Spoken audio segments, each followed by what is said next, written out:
गौतम बुद्ध की जीवन कथा। दोस्तों, आज हम आपको ले चलेंगे 2500 साल पहले के उस महान व्यक्तित्व की कहानी में जिनके उपदेशों ने न केवल भारत बल्कि पूरी दुनिया को प्रभावित किया। जी हां, हम बात कर रहे हैं गौतम बुद्ध की। बहुत समय पहले कपिलवस्तु वर्तमान नेपाल में शुद्धोधन नामक राजा का राज्य था। उनकी रानी का नाम था माया देवी।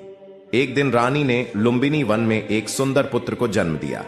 यह दिन था वैशाख पूर्णिमा 563 ईसा पूर्व के आसपास। बालक का नाम रखा गया सिद्धार्थ। बचपन और शिक्षा। सिद्धार्थ बचपन से ही बहुत संवेदनशील और शांत स्वभाव के थे। वे प्राणियों पर दया करते और हिंसा से दूर रहते।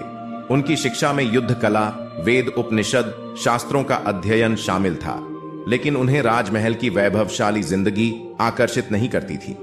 विवाह और गृहस्थ जीवन। युवावस्था में सिद्धार्थ का विवाह यशोधरा नामक राजकुमारी से हुआ। उनके पुत्र का नाम रखा गया राहुल। लेकिन भव्य जीवन, सुख सुविधाएं और परिवार होते हुए भी सिद्धार्थ का मन सांसारिक बंधनों में नहीं लगता था। 4 दृश्य। एक दिन सिद्धार्थ राजमहल से बाहर निकले। वहां उन्होंने 4 दृश्य देखे। एक बूढ़ा व्यक्ति, एक बीमार व्यक्ति, एक शव।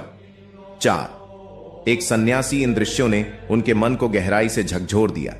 उन्होंने सोचा, जीवन अस्थाई है, इसमें दुख और मृत्यु निश्चित है। इसका समाधान ढूंढना ही सच्चा धर्म है। महाभिनिष्क्रमण, त्याग। 29 वर्ष की आयु में आधी रात को सिद्धार्थ ने महल, पत्नी और पुत्र को छोड़कर सत्य की खोज में निकलने का निश्चय किया।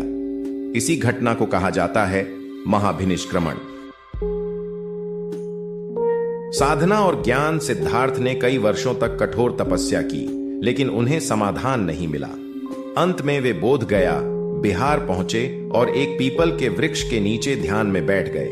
गहन साधना के बाद वैशाख पूर्णिमा की रात उन्होंने ज्ञान, बोधि प्राप्त किया। अब वे सिद्धार्थ नहीं रहे, वे कहलाए बुद्ध, जागृत। धर्म चक्र प्रवर्तन। ज्ञान प्राप्ति के बाद बुद्ध ने सारनाथ, वाराणसी के पास में अपने 5 शिष्यों को पहला उपदेश दिया। इसे कहते हैं धर्म चक्र प्रवर्तन। उन्होंने 4 आर्य सत्य और अष्टांगिक मार्ग बताया, जिससे जीवन के दुखों से मुक्ति पाई जा सकती है। मुख्य उपदेश, जीवन दुखमय है।